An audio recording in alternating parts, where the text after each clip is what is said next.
Shri Gurubhyo Namaha. Vakratunda Mahakaya Suryakoti Samaprabha Nirvignam Kuru Me Deva Sarvakaryeshu Sarvada Gurur Brahma Gurur Vishnu Gurur Devo Maheshwaraha Gurur Sakshat Parabrahma Tasmai Shri Gurave Namaha. Namaste, dear friends. A very warm welcome from Team Param Vedanta to session 6 of our study into Panchadashi of the first chapter, which is Tattva Viveka. In our last session, we studied shlokas 17 to 20, where Vidyaranya enumerates on the role of avidya in the bondage of Jiva and introduces Vedantic teachings in the form of Jiva, Ishwara, Jagat or creation triangle, and Vidyaranya describes emergence of creation and instruments of Jiva, that is, Gnanendriyas and Antakarana from various aspects of Prakriti. Today we advance into shlokas 21 to 24, where we will continue our study on the remaining instruments of the Jiva, namely the karmendriyas and the pranas emerging from the rajasic aspect of Prakriti, and how subtle body is identified when enlivened by consciousness at micro and macro level. Guiding us through these profound concepts are our speakers, Srimati Panaga, Srimati Purnima Prasanna, Srimati Rajalakshmi, and Srimati Rama Gopalakrishna, each sharing their insights on their verses. We will also have a reflective quiz conducted by Sri Ullas towards the end of the session to help us deepen and strengthen our understanding. Let us first begin by revisiting the essence of our previous session presented by Srimati Padma, followed by Sri Ulas, who will lead us into today's session. Over to you, Padma. Hari Om Shri Gurubhyo Namaha. In the last session, we had an excellent presentation of verses 17 to 20, followed by equally excellent reflective quiz. And Dr. Hegde sir gave us an overview of the content covered by so far in Panchadashi with a plethora of Vedanta words to explain and give deeper content to the subject, pointing out how Vidyaranya Swami in just 10 verses completes the teaching of Tattva Viveka about our true nature and also points out our understanding of our true nature, our nature, Sat-Cit ananda, by analysis of our own experience. From the beginning and at all times and in all the three avasthas, waking, sleep, and deep sleep state, we experience and are conscious of various happenings around us. And we, the experiencer of conscious, that is, I am aware, I am conscious, is constant all the time. This is Sat and Chit, existence and consciousness, Sat eva Chit. And we are also aware that we love ourselves the most, and this is the source of happiness, ananda to us, leading to I am the nature of Sat-Cit ananda. And from the scriptures, we know that Brahman is Sat-Cit ananda, existence, consciousness, bliss, and that I am Brahman. But to come to that knowledge that Aham Brahma Asmi, this Asti Bhati Vyavahara is obstructed by Avarna Shakti of Maya. And we are therefore, and we are in the Na Asti and Na Bhati mode because of Hridaya Granthi, Avidya Kama Karma. We go through samsara and the cycle of Punarapi Jananam and Punarapi Maranam. Therefore, Sir says, we should not forget and focus on the thought, Aham Brahma Asmi. And he says, like Dakshinamurti, who has Maya under control and has his right leg over Apasmara, forgetfulness.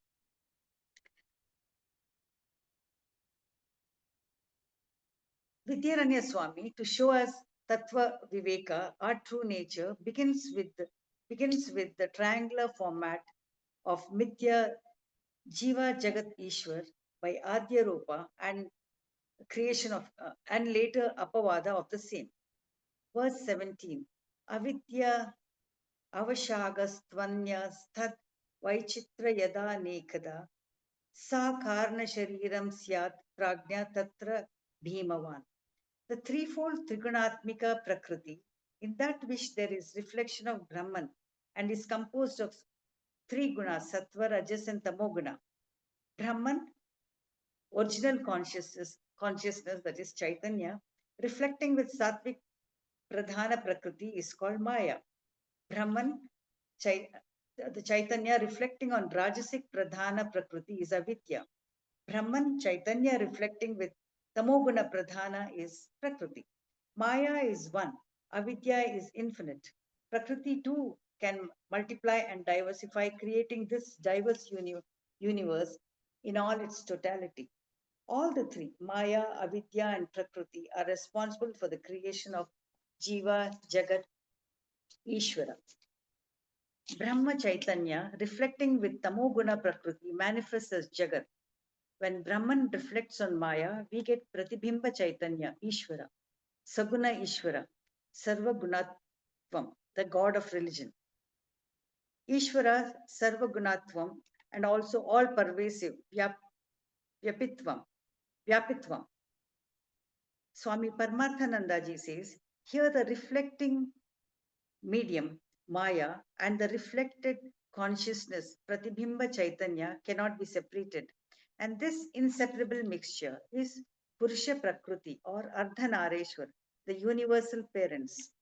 When Jiva gets identified with Avidya and Karna Sharira, it is called Pragna Jiva. Pragna Jiva tends to identify with body mind complex than with Brahman Chaitanya.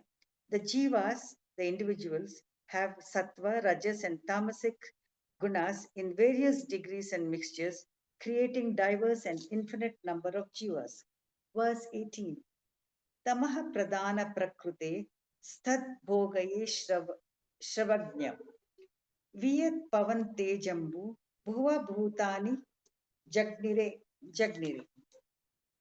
For the use or our experience for Pragna Jiva by Ishwaragnya, by the will of Ishwara, with Tamoguna aspect of Prakriti, the five great elements, Tanmatras, are created Akasha, Vayu, Agni, Apaha, and Prithvi.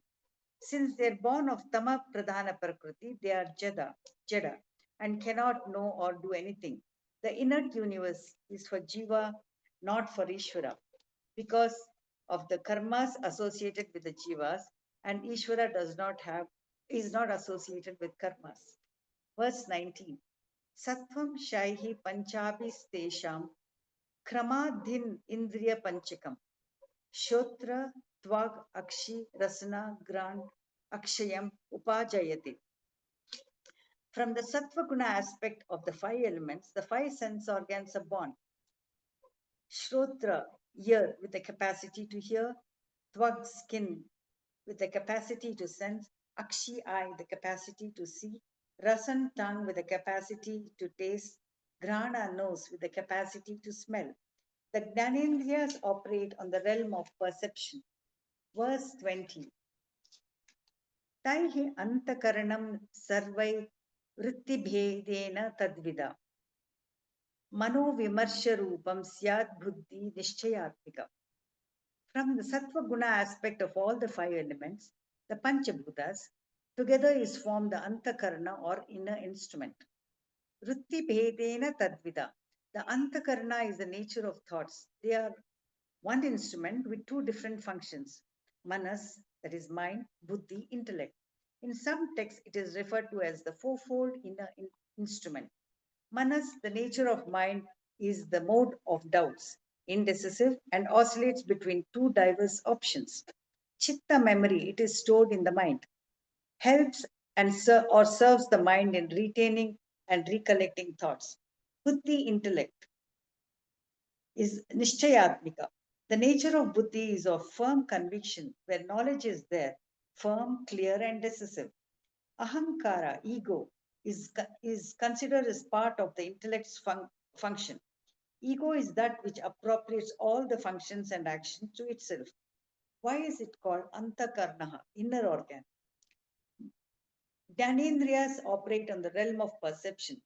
capacity to hear, see, taste, feel, and smell, then convey the message to Antakarana, which does not directly contact the external world. The mind needs sattva guna of all the elements to manage all the senses. Thank you, sir. Hari Om.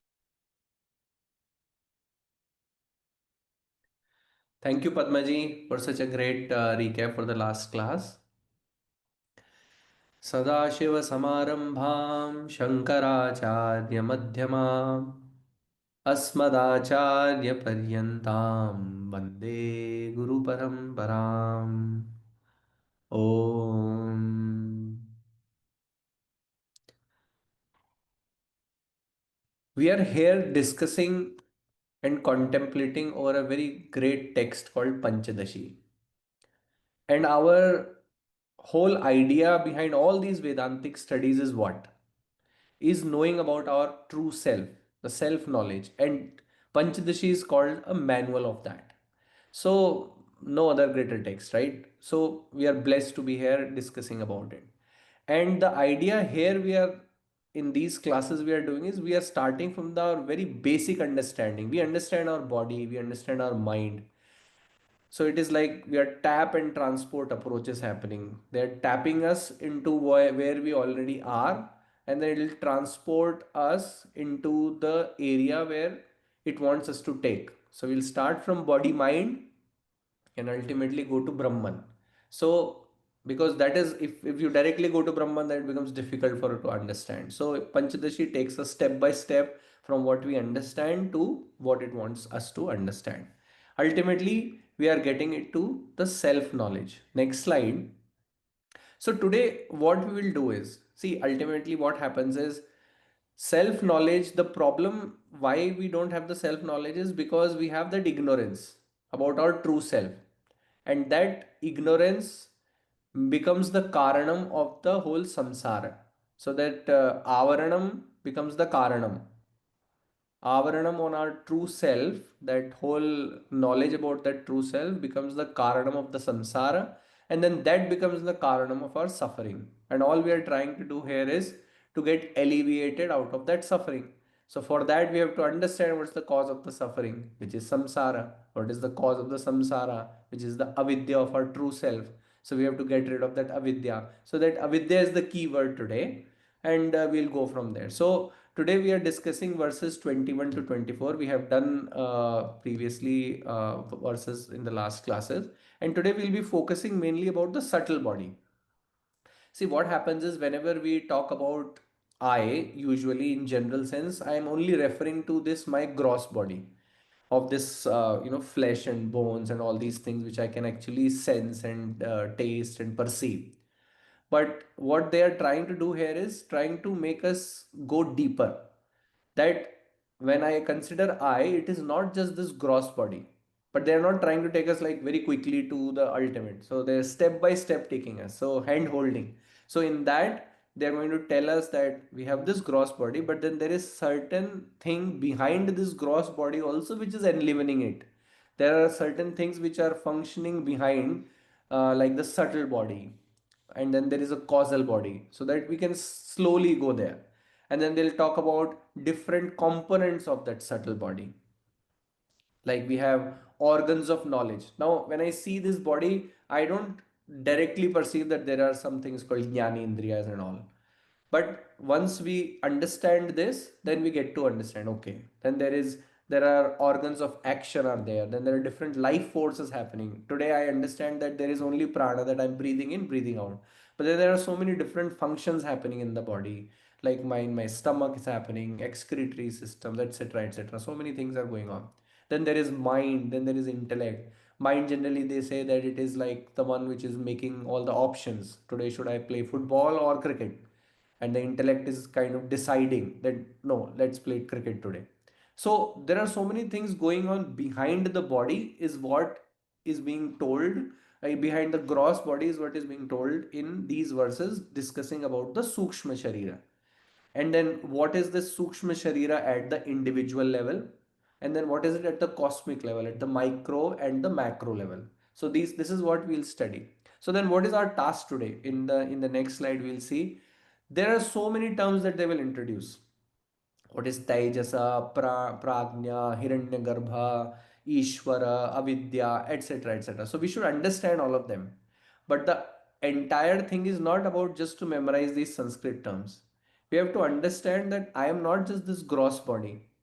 As I said, there are things which are like, and all we are doing is like very busy in feeding it, the relations around it. I am a father, I am a son, I have to make sure that I eat this or that, and then I have to make sure that this is all secure. Whole of our life is going behind this gross body only.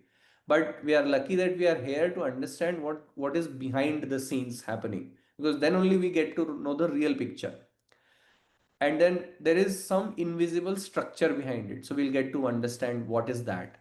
And then slowly we'll go beyond that and ultimately reach to our essential nature. That's the entirety of the goal. So to understand that avidya, what Swamy Vidyaranya is doing is trying to tell us, see, avidya is of our true nature.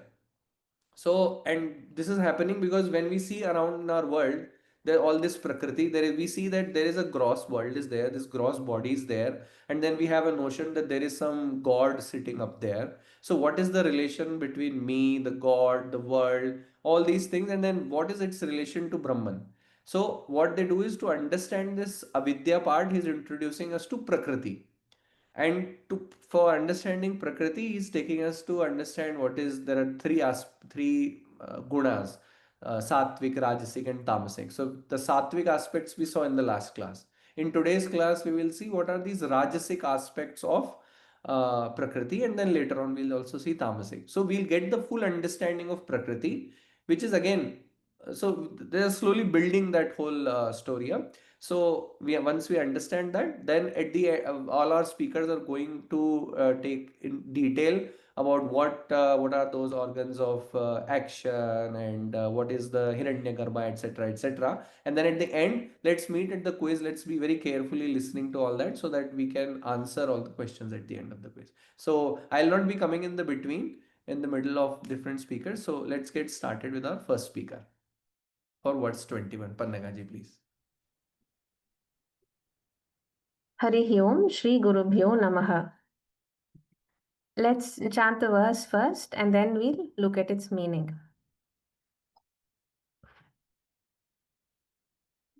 Rajaha amshaihi panchabhihi tesham kramat karmendriyani tu vakpani pada payu upastha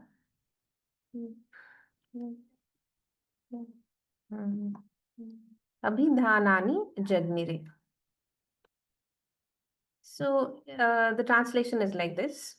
From the Rajas portion of the 5 elements, the 5 organs of action in this order: speech, hands, feet, the organs of excretion, and generation arise respectively. Next slide. So we have seen and heard from Padma ma'am about the formation of creation. So in this Tattva Viveka, verses 19 to 23, talk about this creation with Brahman, with the entire creation, of course, being blessed by Brahman. So there is the substratum Brahman, and then there is the material aspect of Prakriti. And we also understood that Prakriti is made up of the 3 gunas, Sattva, Rajas, and Tamas.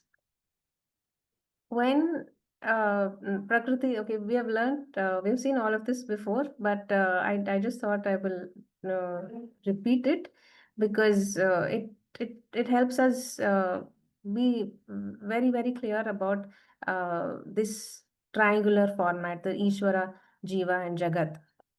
So when Sattva Guna is dominant in Prakriti, then it is Maya. So it is 99.99% pure Sattva. Then when this sattva is sullied by rajo, majorly rajoguna and probably a little bit of tamoguna, that gives rise to avidya. That is called avidya.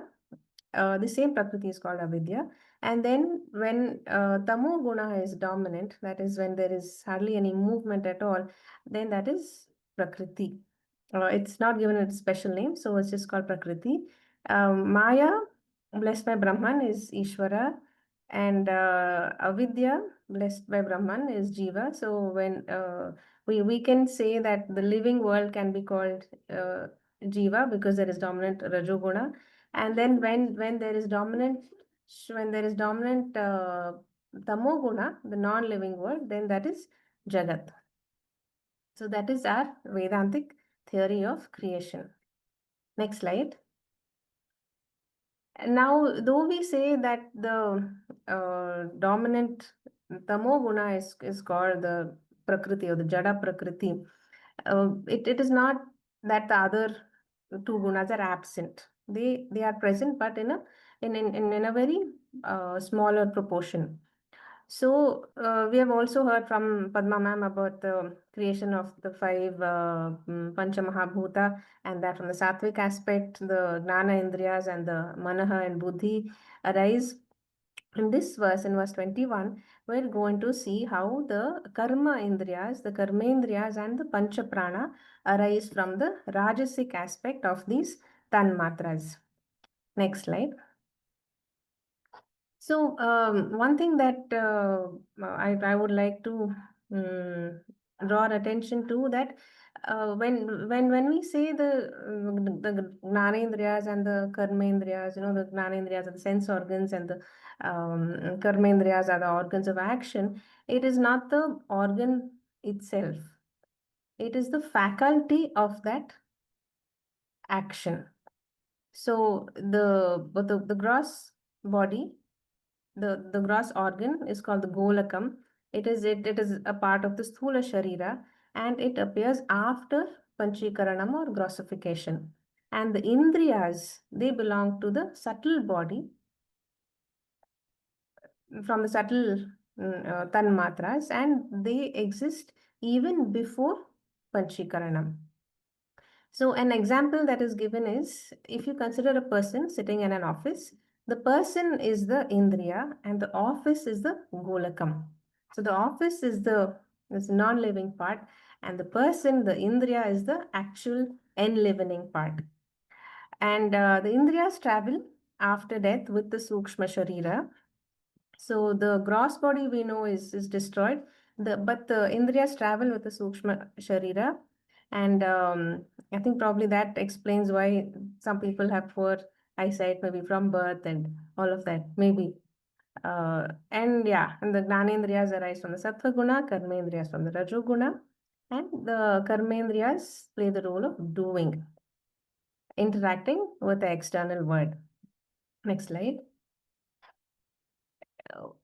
Rajoguna, because this verse is about Rajoguna, let's take a moment to understand all that it's responsible for. It's responsible for every single activity. Even the activity of the mind is a part of Rajoguna. All the basically it arises from avidya, as we saw, the dominant Rajoguna in Prakriti, that is called avidya, and this avidya is also ignorance of our true nature, which gives rise to kama, then karma, which is our hridaya granthi.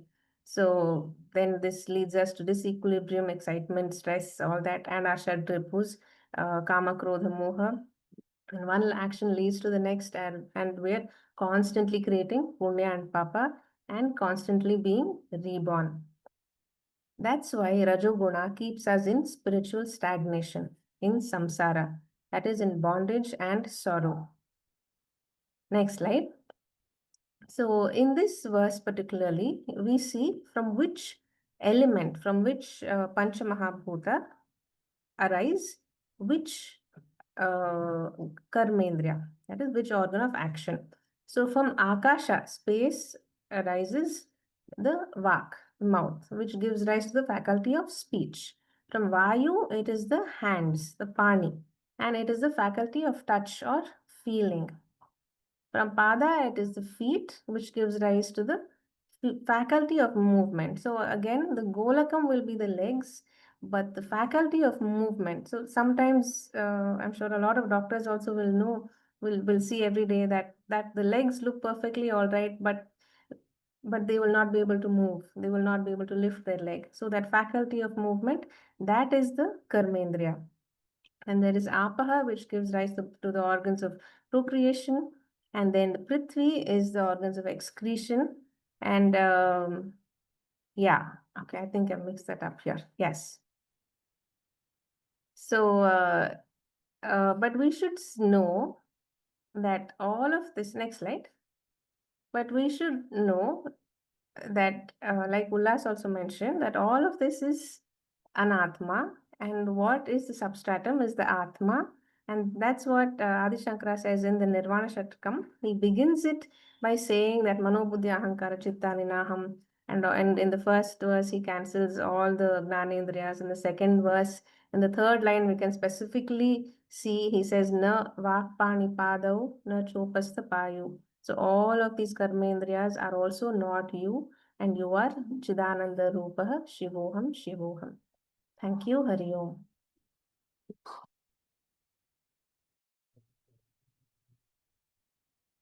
Hari Om, Shri Gurubhyo Namaha. To have a brief recap, at the command of Ishwara, the 5 fundamental elements which are in highly subtle form, namely ether, akasha, air, vayu, fire, agni, water, jala, and earth, prithvi, arose from that part of Prakriti in which tamas predominates, so that every jiva may have experience in accordance with its karma. The evolution of the sattva and rajoguna aspects of these 5 great elements can be summarized as shown in the slide. At the Vyasti level, the individual level, the 5 sense organs, namely ears, skin, eyes, tongue, and nose, respectively arose from the sattva part of the 5 subtle elements. At the samasti level, from a combination of the sattva parts of all the 5 elements, arose the antakarna or the mind. Though only one, the mind is given different names according to the different functions performed by it. When the mind cogitates, it is known as manas. When it comes to a decision, it is called buddhi or intellect. At the vyasti level, from the rajas part of the subtle elements arose the subtle organs of action, the mouth from akasha, the hands from vayu, the feet from agni, the organ of excretion from jala, and the genital organs from prithvi.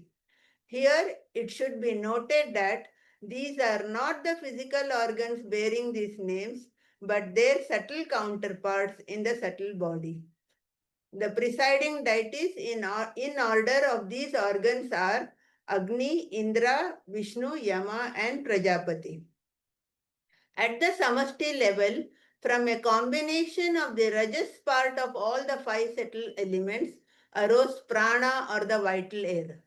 This prana is given 5 different names according to the 5 different functions performed by it, namely prana, apana, samana, udana, and vyana.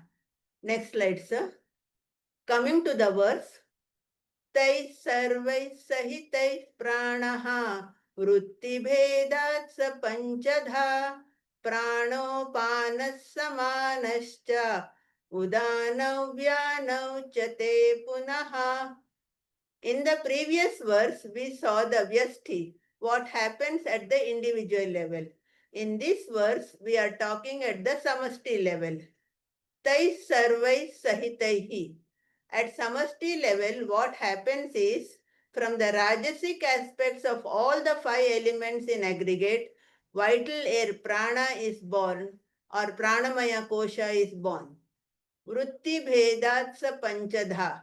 Normally we say pancha prana, but Vidyaranya says it is only one prana having 5-fold functions. They are prana, apana, samana, udana, and vyana. Vritti bhedat. Here the word vritti does not mean thought. Here it means function.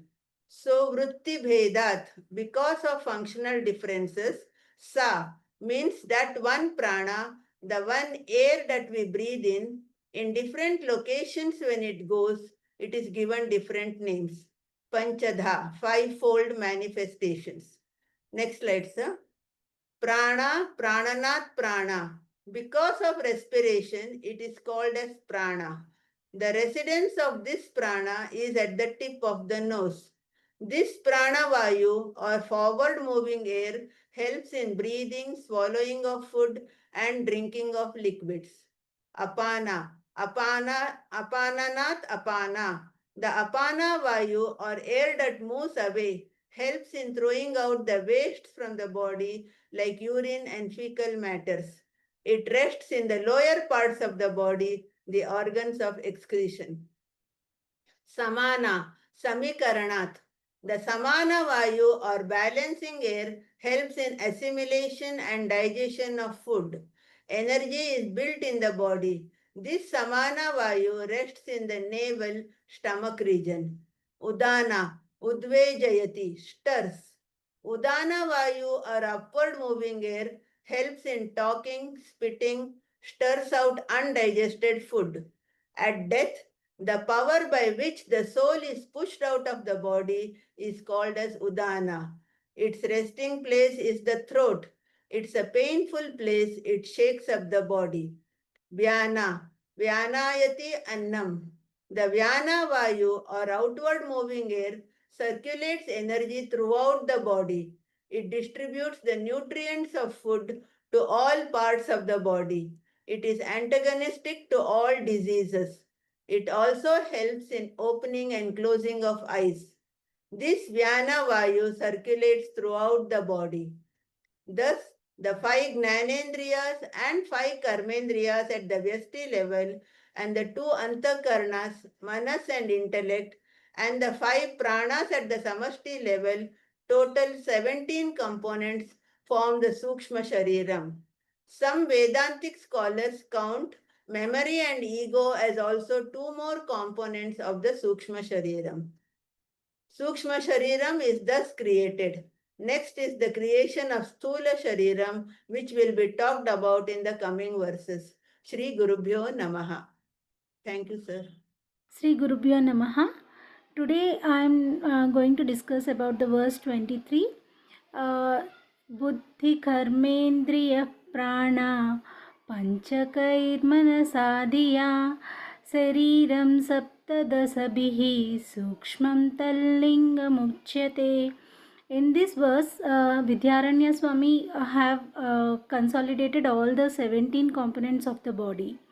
The subtle body is also called as astral body, is within the body, and it consists of 5 senses of knowledge and 5 actions of action, 5 senses of action, 5 pranas together with mind and intellect, totaling 17. The 17 constituents are substances of Sukshma Sarira, that is the subtle body. 17 components go to form the subtle body within the physical body. Next slide, please. Here we are having the explanation of the sloka. Buddhi karmendriya prana, the organs of knowledge, action and pranas. Panchakai manasadhiya, 5 in each of them, mind and intellect. Sariram saptadashabihi, there are 17 components of the body. Sukshmam tanlingam uchyate, the subtle, that is subtle also called as Linga Sharira. So here in this verse, the buddhi is considered as a jnana. Next slide, please. So here first we already, it was discussed by Purnima madam that the body is constituted of 17 components. So Jnanendriyas, which is coming under Sattva Guna, and faculties of hearing, touch, seeing, tasting and smelling comes under Jnanendriyas. Karmendriyas, these are under Rajas Guna. Faculties of speaking, grasping, moving, reproducing and excreting. Pranas, Rajas Guna, drawing up in and drawing down or out, assimilating, circulating and pushing out will be coming under these pranas. Like 5 pranas are under these pranas.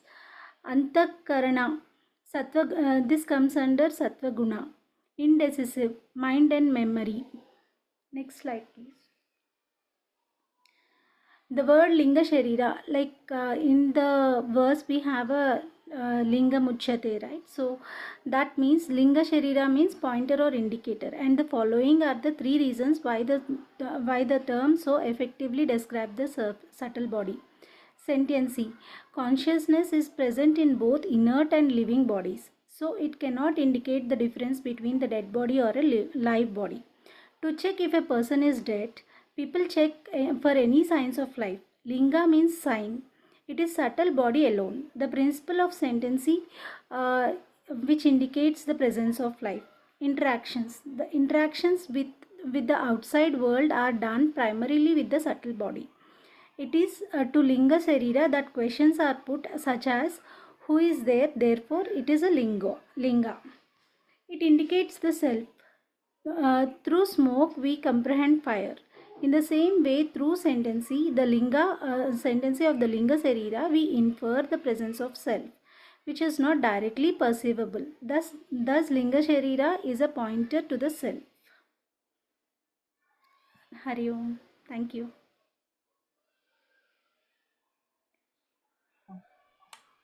Shri Gurubhyo Namaha. Harihi Om. Panchadashi, Chapter 1, Shloka 24. For having described the subtle body so far, the difference between the individual and the collective when identified with the subtle body is shown in this shloka.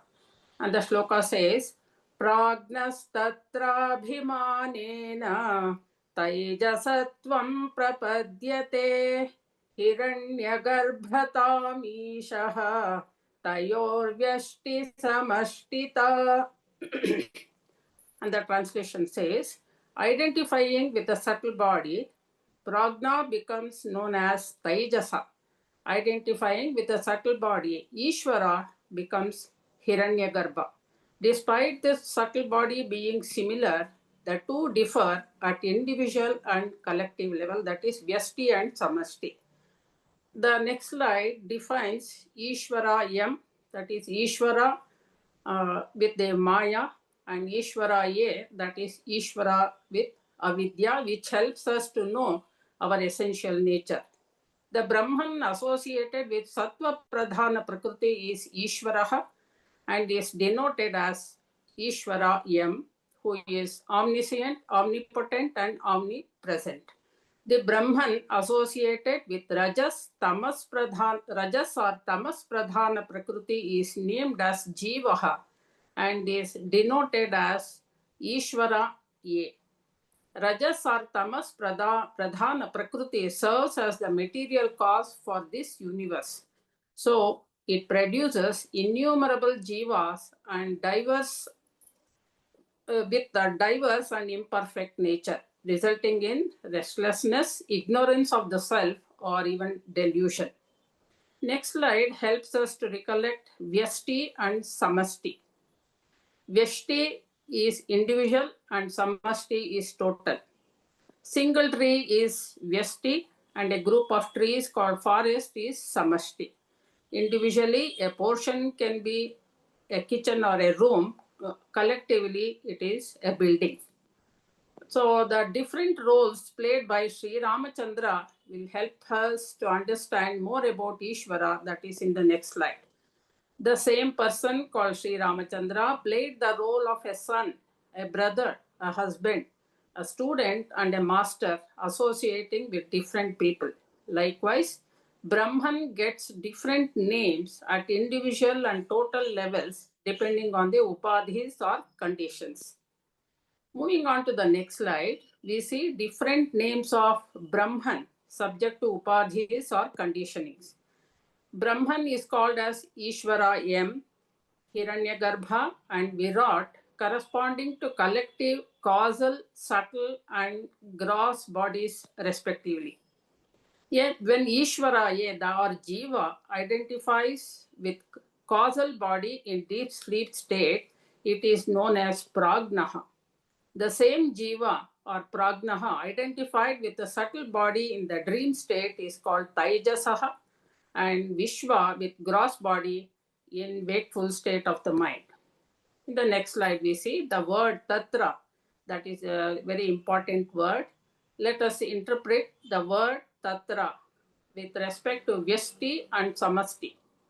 Tatrabhimanena prajnaha taijasatvam prapadyate. Here, abhimana refers to the identification or the body that is enlivened by the consciousness in that upadhi. When the same prajnaha identifies with the subtle upadhis or conditionings, it is known as taijasaha. Tejasaha idam is taijasam, that which is related to brightness. Taijasa illuminates all the objects and associated experiences in the dream state, even without the external source of light. One could really experience the self effulgence of Atman in this dream state, as said in Jyotis Tadasmi Prabho in Ekashloka of Adi Shankaracharya. Therefore, the same Jiva, which was termed as Pragnaha in Sushuptihi, is now called as Taijas in the dream state at individual level, that is Vyashti. The same Ishwara is known as Hiranyagarbha when it identifies with the total subtle bodies. The word Hiranyagarbha refers to the Garbha, that is both Hitam and Ramaniyam, meaning beneficial as well as delightful. Next slide says that Ishwara is Abhinna Nimitta Upadana Karanam for this universe. For any pot, clay is the material cause and the potter is the efficient cause. The thought of creation arises in Ishwara M and becomes Nimitta Karana, the efficient cause, and Ishwara A, that is with avidya, becomes Upadana Karanam, the material cause for manifesting this universe. The Ishwara A as Hiranyagarbha manifests the universe at cosmic level.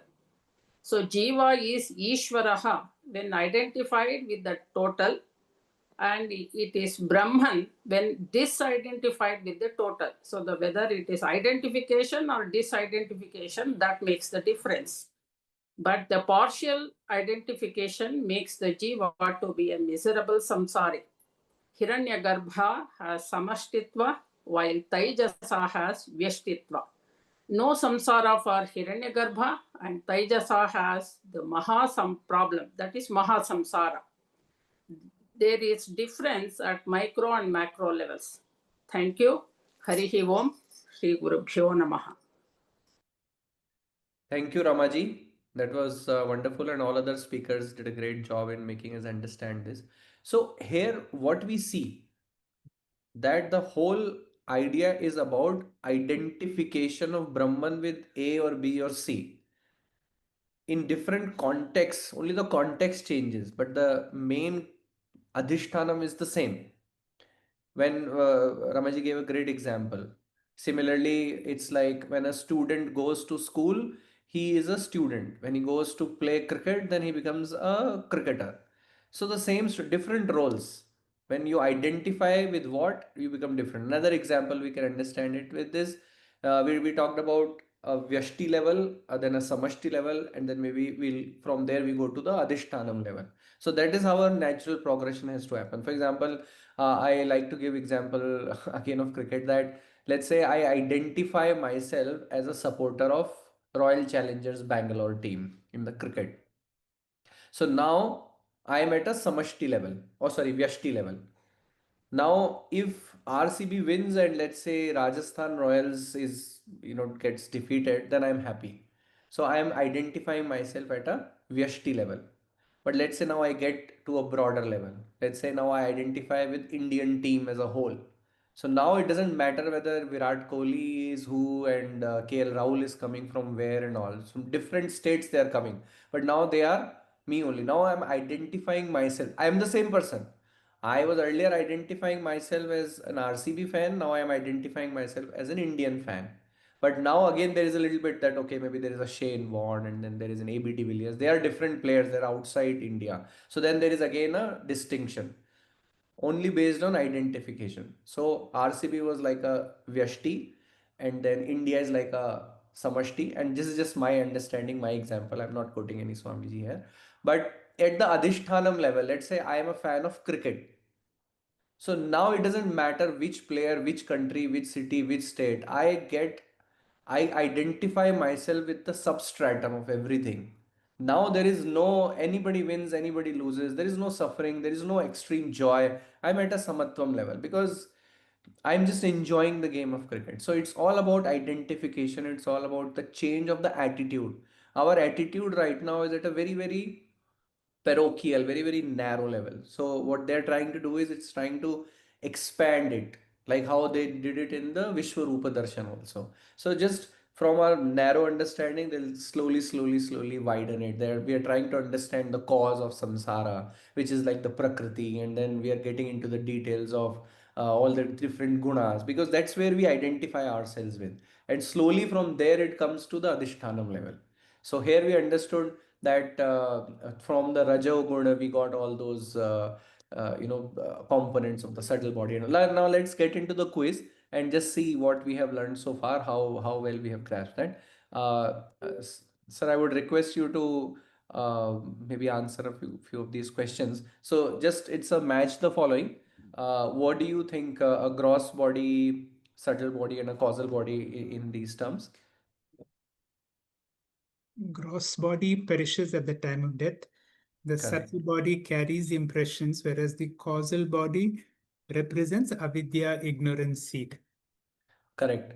So the body that perishes is only the gross body.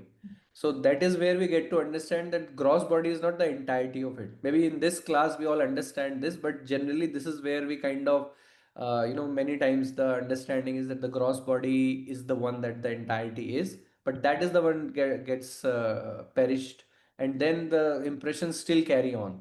And then the main seed of that avidya that we talked about earlier is in the causal body. So now these are some fill in the blanks. The five dash are formed from the rajas aspect of the five subtle elements. It should be the karmendriyas, I think. Correct. So the karmendriyas are formed. So we'll see what those karmendriyas are. So three are given: vak, pada, and upastha. What are the two missing ones? Vak, pani, pada, payu, and upastha. Correct, sir. So we'll see what exactly these are in English terms also later. But these are the five karmendriyas which get formed from the rajas aspect of the five subtle elements. Now there are five pranas also, which are the ones which are the life forces which regulate all our bodily functions. Oh, what are those five pranas, sir? Prana, apana, samana, vyana, and udana. Correct. So these are the five. Now we saw karmendriyas, jnanendriyas, this and that. So how many total are there? That's the question. The subtle body is made up of dash components in total. Sometimes we say 17, sometimes 19, but in this discussion it is 17. Correct. So 19 when that antakaran is considered 4, and here we are saying buddhi and intellect, so 17. So that is correct answer, sir.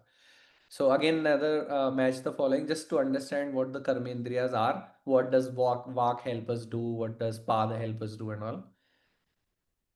Vak represents speaking, pani represents grasping, pada represents walking, upastha represents excretion, payu is reproduction.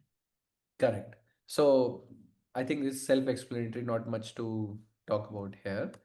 Um, what are the 17 components of the subtle body which we saw? And this is the Linga Sharira, as was already told by the speakers, that this is the identification of the subtle body. That's what the Linga means. So what are those, sir?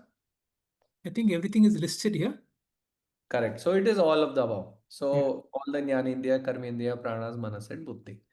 Now, why is it exactly called the Linga Sharira, subtle body? Is it because it is mark of individuality, or because it is visible to everyone, or is it made up of gross elements? It is the mark or sign of individuality. Correct. So see, in the gross body terms, we are all pretty much the same. We all have the same eyes and legs and this and that. Where does that individual part come in us is through that Linga Sharira, the subtle body, the mind and intellect, and how we have our Jnanendriyas functioning, our mind and intellect. That's what makes us that individual. And obviously, it is not visible to anybody. I cannot see your subtle body. You cannot see mine. It's not made up of gross elements. It's subtle. So yes, it is the mark or sign of individuality. And what are these pranas? These are like 5 different pranas, or just like how Ramji behaves differently, different functions, or what is it, sir? It is one energy with fivefold functions. Correct, sir. So it's the same thing, it is different. So like Karana, basically what is the function it is doing at that particular time, it is called that. So overall it is one prana, but with fivefold functions. So true or false, Hiranyagarbha represents the individual subtle body. False, because it's the collective Sukshma Sharira. Correct. So it's false. You have answered the next question, sir, but we. So what is the name given to the individual subtle body with its 17 parts then? If it is not The name of the Hiranyagarbha. individual subtle body, it should be Taijasa. Correct. So it is Taijasa. And then if this is Taijasa, then what is the total subtle body of all beings? The total subtle body is Hiranyagarbha. Correct. So we saw that. So total subtle body is Hiranyagarbha. The as Ramaji said, like the forest is the Hiranyagarbha, and then the tree is the Taijasa. So it's pretty much kind of the same thing, but it is just like from what level we are looking at it. So again, true false questions. The subtle body is visible to naked eyes, just like the gross body. False. That's why it's called subtle. Yeah. So Atma is always the detached witness of all 3 bodies. That's true. Yeah, this is the point we need to grasp, that all these things are there, but then there is something else which is the witness of all these 3. There are different identifications and different things going on with all these 3 bodies, but then there is a entity which is looking at all of them separately. The problem is dash identification that makes the life of Jiva a samsari. It is half knowledge. So it is partial knowledge, partial ignorance. So partial. The partial knowledge and partial ignorance, is correctly said. So we know that I am there, I am existing, I am conscious, but then I am limitless, that I don't know. I know I am, this body is what my generally my experience is. So then I'm limited. That is what the cause of a samsari is there, or like the samsara is there.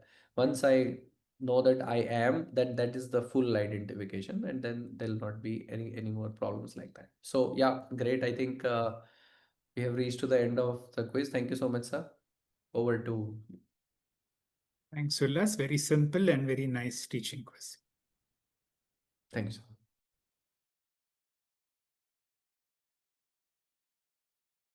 As we conclude this session, our heartfelt gratitude to Ulas for guiding us with clarity and profound insights. We sincerely thank our speakers, Srimati Panaga, Srimati Purnima Prasanna, Srimati Rajya Lakshmi, Srimati Rama Gopalakrishna, and Srimati Padma for shedding light on the profound verses, and Sri Ulas for the thoughtful and reflective quiz. And a warm thank you to all of you, dear friends, for your participation and dedication to this journey of self-discovery. Let us meet again on Monday, the 15th September 2025 at 6:45 p.m. for the next session in our Mananam series, where we return to the verses of Kathopanishad chapter 1, Valli 3, guided by Dr. Hegde sir. Om Purnamadah Purnamidam Purnat Purnamudachyate Purnasya Purnamadaya Purnamevavashishyate Om Shanti Shanti Shanti. Thank you.